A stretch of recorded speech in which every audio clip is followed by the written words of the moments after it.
Steak is about as Texas as it gets. This was a state that was built on cattle, and there's over 1,300 steakhouses in Texas. But there's one steakhouse where luxury isn't just a promise, it's a philosophy. A place where athletes and celebrities love to eat, and has become a landmark in Texas. That place is Nick and Sam's. Great restaurants don't happen by accident. Behind every perfectly aged cut, every whisper of truffle, there's a mastermind behind it. And here, that man is Samir. A chef with a vision, a deep respect for his craft, and a relentless pursuit of perfection. And today, I'm gonna meet with him to find out what it takes to run the most luxurious steakhouse in all of Texas.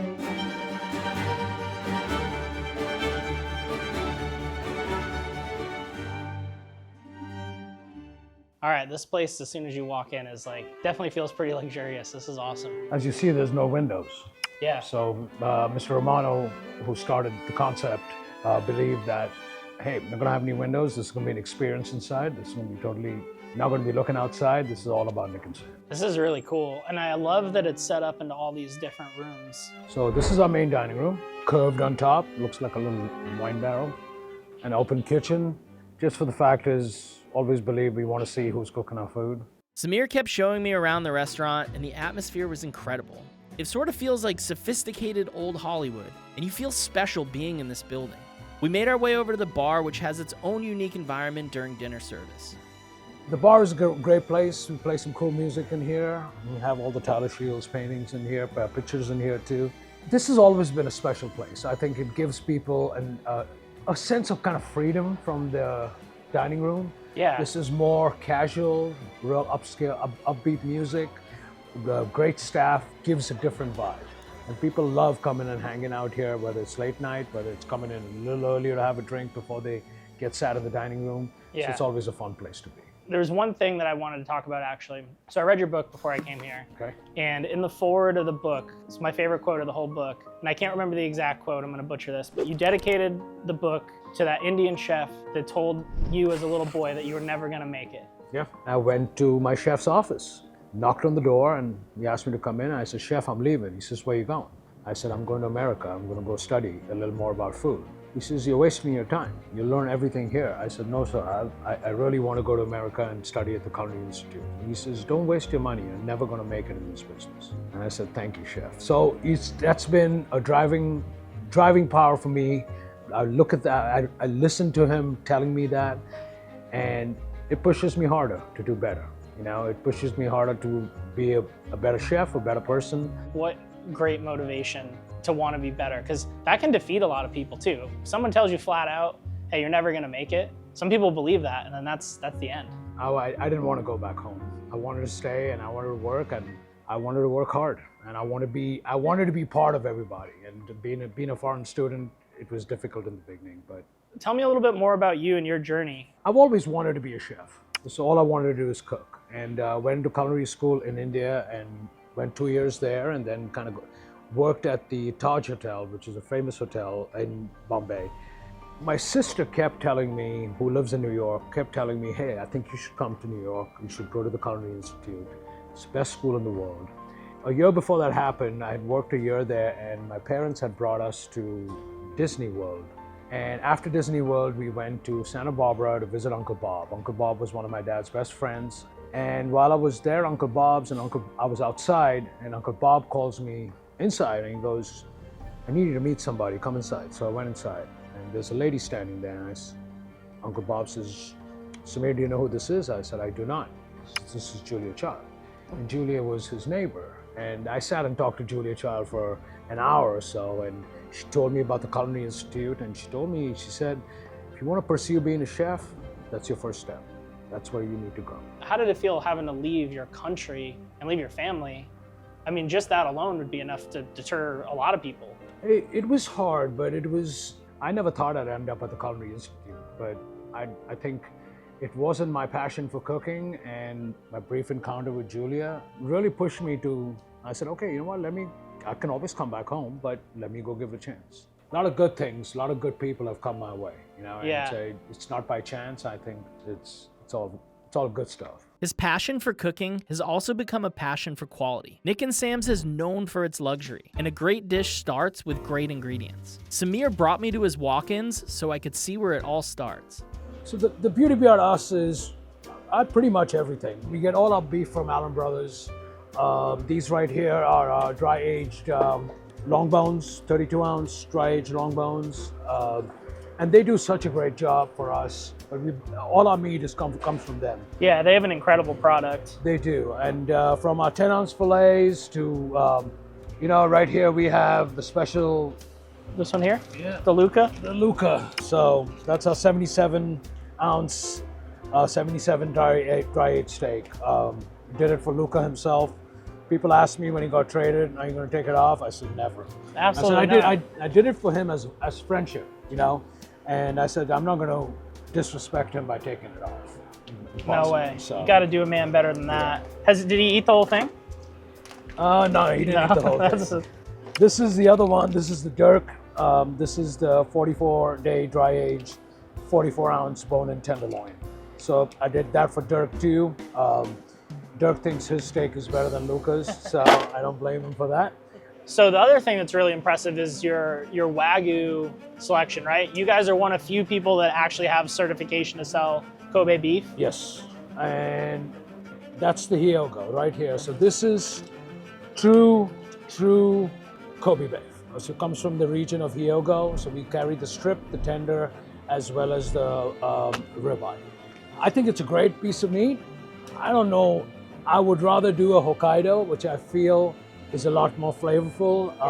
If you look like a Hokkaido ribeye out here, you see the little snowflake marbling, and that's why they call it snow beef. That's my favorite that I've ever had in my life. And you're one of the few places in the country that sells that as well, right? True snow beef? Now, a lot of people are carrying it, but I don't know if anyone has an extensive collection like we do. So all this Wagyu, plus we do bone-in from Japan, Kagoshima. We do some black opal from Australia. This is our Emperor's platter, which features 3 ounces of everything. Oh, so cool. It goes on a stairway to heaven. So there's a lot to choose from. If you're unfamiliar what Wagyu beef is, it's one of the most decadent and expensive meats on the planet. But they don't just stop there. They do have some of the best steaks in the world, but their seafood quality and availability is amazing as well. Especially one of their most luxurious items, live Alaskan king crab. Yeah, we get them in live. I like to showcase them to our guests live, and then we kind of steam them after that, and we serve them hot or cold, but it's just amazing. It's incredible. And you serve the whole thing? We serve the whole thing. We serve it by the pound, so that's probably right here, 7 pounds. So recently, we just started as caviar. We sell a lot of caviar, so. And you guys do a free caviar service, right? We do that, yes. That is for our guests, and that is just some lumpfish caviar, but something just to whet your appetite, get it going.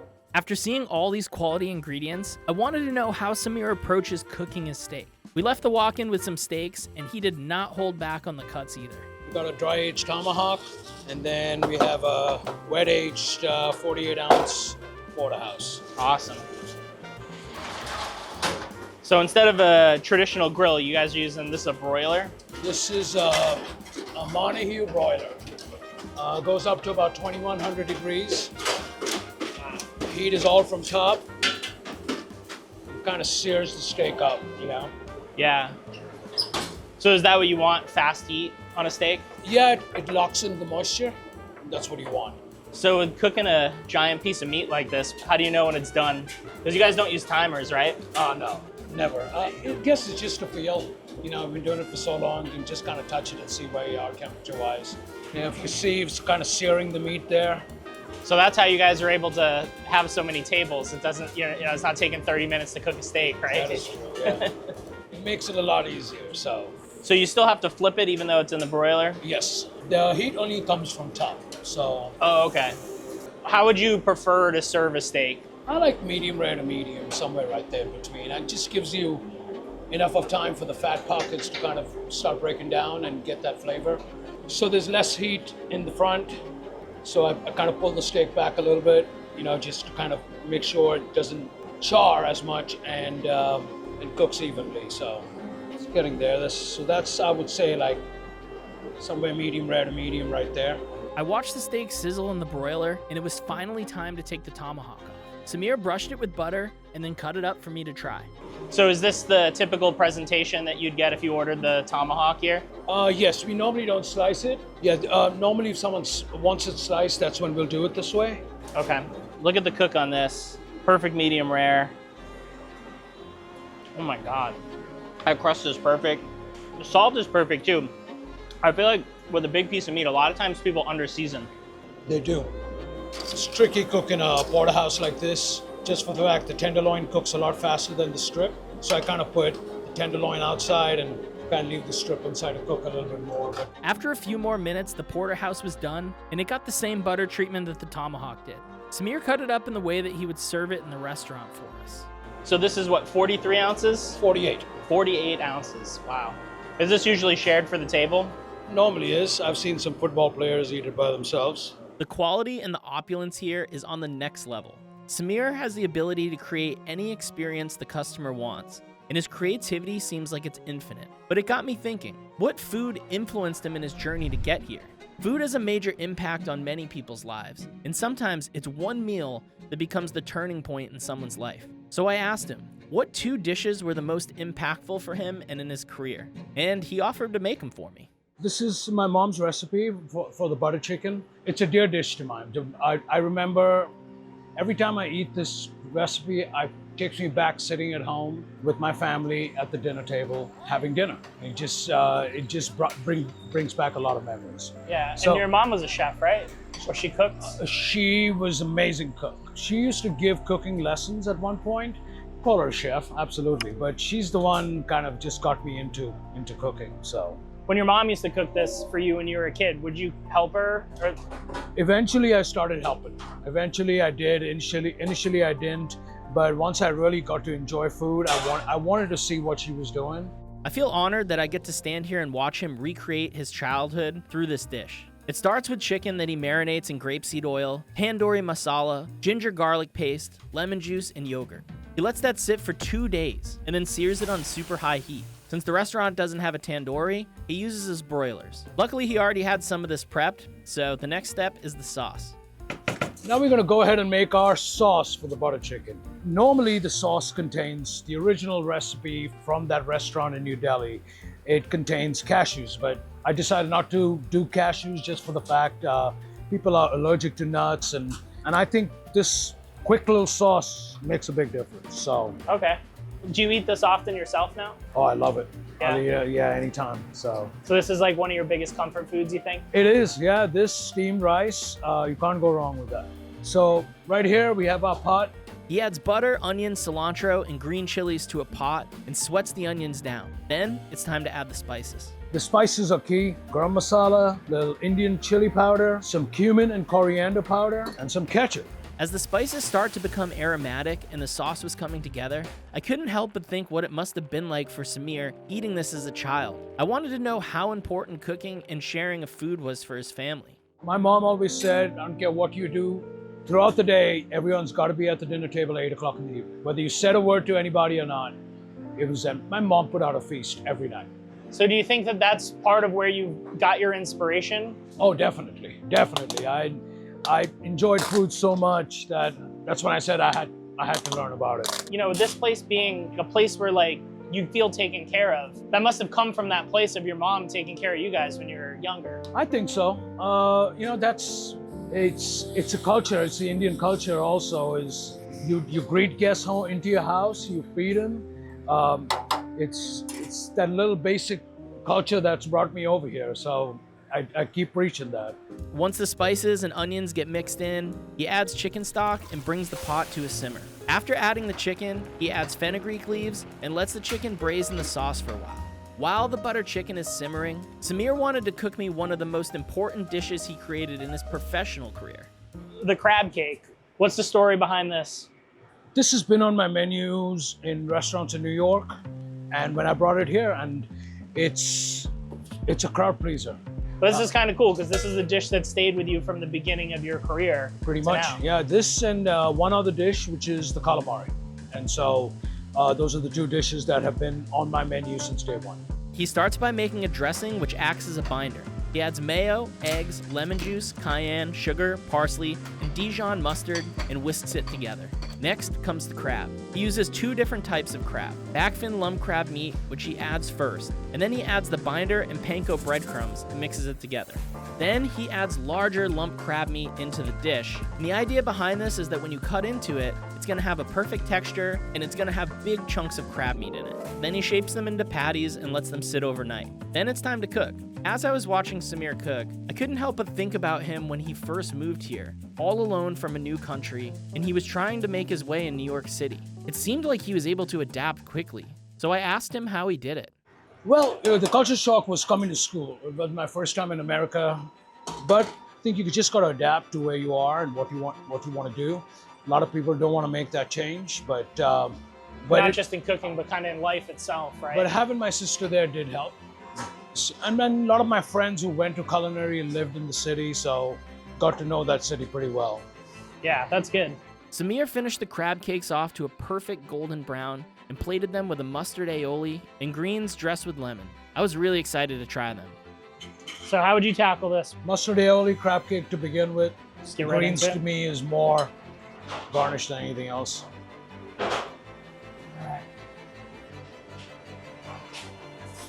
Oh wow, my God, is that good. I see how you did the lump after too. That texture's so good. With every bite I took of the crab cake, I couldn't help but think of Samir creating this at the beginning of his career, and seeing where he is now is inspiring. I wonder what he would have felt like in that moment if he could see into the future. Also, these things were unreal and I couldn't stop eating them. Right when that finished up, the butter chicken was ready, and he added more cream on top, and it was time to plate. Really pretty presentation too. Thank you. Thank you. Go ahead, taste it. All Tell me right, what so you this think. is the dish that got you into Yeah. cooking. Oh my God. Good? Oh, it's so good. Is it cool for you to see people come here and eat the dish that your mom made and Oh, absolutely. have the same reaction that you did when It's you were a pretty kid? neat. It's people turn around and say it's better than my mom made it, or better than we ate it at the restaurant, or something like that. So it's always nice to hear that. It blows my mind that this one dish is responsible for the creation of the most luxurious steakhouse in Texas. I wonder what would have happened if Samir never tried this. Would he have been a chef? Would he be where he is today? Well, lucky for the world, he did try it, and he's here now. As we finished up eating, Samir had to prep for a special party that night, and this brought luxury to a new level. Check what needs to. Let me know what needs to be done for service.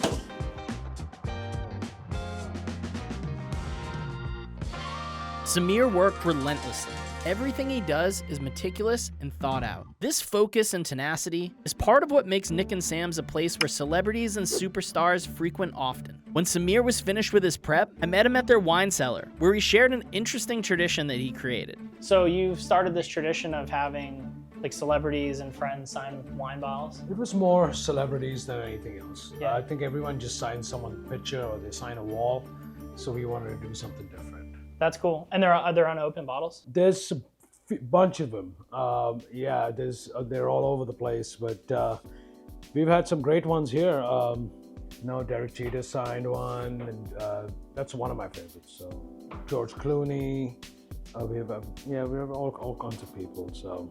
Do they just pick whatever wine they were drinking, or like whatever? No, we take a nice bottle of wine, depending on the celebrity. Yeah. We'll pick a really nice bottle and take it over, and say, hey, would you mind signing the bottle? So. And no one can buy them, not for sale. You can. All right. You can. Wow. Not all of them, Yeah. but they're in fact going on the list soon enough that if people do want a signed bottle, we'll drop the price a little bit, but you can.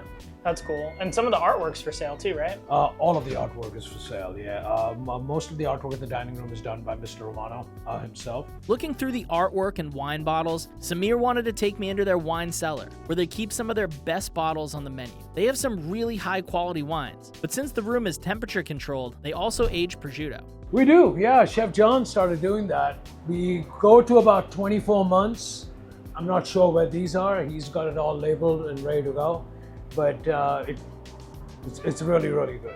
I'll be honest, I don't know much about wine, but I asked Samir to show me the rarest bottle he had in his collection. After searching for a bit, he showed me this bottle of Screaming Eagle, which is considered a perfect wine and has a massive waiting list just for the opportunity to buy the bottle. And for some reason, I ended up holding it. Be careful. That's all. Yeah. I don't know enough about wine, but I have heard that this is an excellent bottle. The fact that they even got this is insane. Oof. All right. I don't want to hold that for too long. So you get people that'll order that? Once in a while, yeah. Get someone celebrating this, yeah, no problem, whatever the price is, so. It was getting close to opening after we left the wine cellar, and before each shift, the entire team gets together to go over the menu and to talk about any special guests they have for the evening. Patrick Mahomes, 10 guests at 8 o'clock, table 85. Charlotte Jones, 14 guests at 7:30, table 80-90. Jerry Jones is going to be joining them too, so. In the back here, we have Sam Romano, 30 guests at 7 o'clock. Today's quote of the day is unity is strength. When there is teamwork and collaboration, wonderful things can be achieved. After they wrap up what the night looks like, every server on the staff is quizzed about the menu to make sure that every guest has the best experience possible. Rockefeller mix, what's in it? Rockefeller mix has butter, bacon, onions, spinach sauce, fennel seeds. You have the shucked oyster, lemon pepper, lemon juice, garlic, and Parmesan cheese shake. What's in your charter vinaigrette? You have basil, lemon juice, thyme. You have charred parsley, Dijon, scallions, olive oil, and vinegar. All right, I have a couple of things. Whoever's working the party back here, you'll soon find out.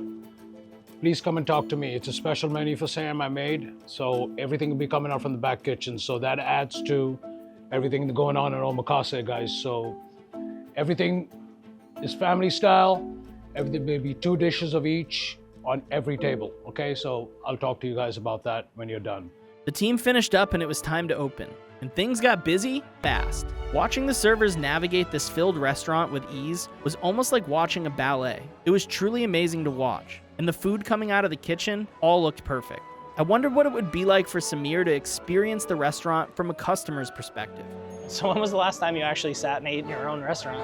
I sit in the bar all the time, and I very rarely do I sit in the dining room. Yeah. But in a way, I need to, because I think you get a sense of the flow totally differently than being up there. Yeah, for sure. It's awesome how like stealthy everybody is. Like there's a lot going on, but you don't feel like there's a lot going on when you're sitting at the table. Mm-hmm. Yeah, I think it should be that way, you know.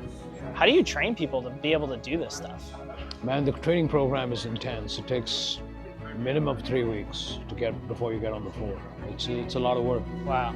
As we were talking, the service began to start. Samir ordered his favorite go-tos on the Nick and Sam's menu, and I was shocked at how much food he brought out. He brought out 8 ounces of Hokkaido snow beef, a 22-ounce bone-in wet-aged New York strip, their fries, which they called damn good fries, a new special dish that Samir just created called wonton mee noodles, tempura fried broccoli, and a kung pao lobster roll. That's my favorite roll. I put this roll as a joke. I said, let's do some Chinese food with Japanese food, and it's stuck. It's been on the menu since day one. So kung pao lobster roll. So Awesome, thank you so much. With all these choices, I didn't know where to start. Luckily, I was sitting with the chef. no, I think you should definitely taste the New York strip first, Okay. then hit the Hokkaido, as you'll see a big difference. Complement it with the broccoli, complement with the noodles, but I think let the beef speak for itself. All right, you gonna eat with me? Sure. I'll This have is your favorite, a couple right? of bites, yeah. Just New York is my favorite, so. Oh, wow. That's a really good strip. I like the wet age on there. All right, so now you want me to go to the... Yeah, now you The just snow see, here's the difference between American beef and Japanese beef, you know? Here's just so far Oh, apart. it's like butter. It just melts in your mouth. Mm-hmm. And this is one of the rare A5 Wagyus to get, right? So this is, the cattle is grown in sub-zero temperature, no, raised in sub-zero temperatures. And that's why they have that snowflake kind of texture. That's why they call it snow beef. Really? That's interesting. So what was in these noodles? So these are like a Chinese noodle, Chinese egg noodles with pork wontons. There's some char siu pork. So the char siu pork, which is Chinese barbecue pork, but I make it with cherry cola. Oh, cool. Make the char siu. And just a simple noodle dish, but really, really tasty. Yeah, that's really good. Gosh. Both steaks were some of the best I've ever had. Perfectly seasoned, and the texture was spot on. The sides were all carefully curated, and the quality of everything, down to the simple French fry, was elevated to new levels. I wonder how Samir was feeling. He was sitting with me as I was trying his food, and watching the rest of the guests enjoy it as well. How do you feel sitting here eating? Feel good. It's kind of different, kind of strange, but it's a good experience. See, I'm trying to put myself in your brain, like what it would look like if I was in your position. It's being like, I dreamed of this moment, these moments when I was younger, and now you get to live this every day. We are blessed. We are blessed with the business, but you know what? It's not because of me. It's because of everyone around me. I have a great staff. I have a great chef. I have people that want to be here. 70% of my kitchen staff have been with me since 1999. And those guys make it happen. They make it happen on a consistent basis. So people tell me, hey, Samir, what a great job. You have a great restaurant. I said, yeah, absolutely. But the people that make it happen every day are these guys. And that's why we are successful, is because of the consistency they bring into the program. Having this experience and tasting this food, I can feel the hard work and passion from everyone on the team. The service here is flawless. And I just had one more thing to try, the Kung Pao lobster roll. Oh, that fried lobster's good. That's a good combination. I can't believe it. It's stuck on the menu, but people love it, so. It's funny, we're like, all right, as a joke, let's fry up some lobster. Yeah, this is good, man. I'm excited to see where you go next. As we continued to eat, I found myself in a moment of gratitude. I was grateful for this food, grateful for my new friendship, and grateful for the memory that this meal will leave with me. And that's what this place does. The luxury and the food are of course top tier, but it's the experience as a whole that lasts forever. I thought about the blood, sweat, and tears that Samir put into this place and into his career, and the sacrifices he made to get here, and how that young chef in India was told that he would never make it. Well, guess what? He did.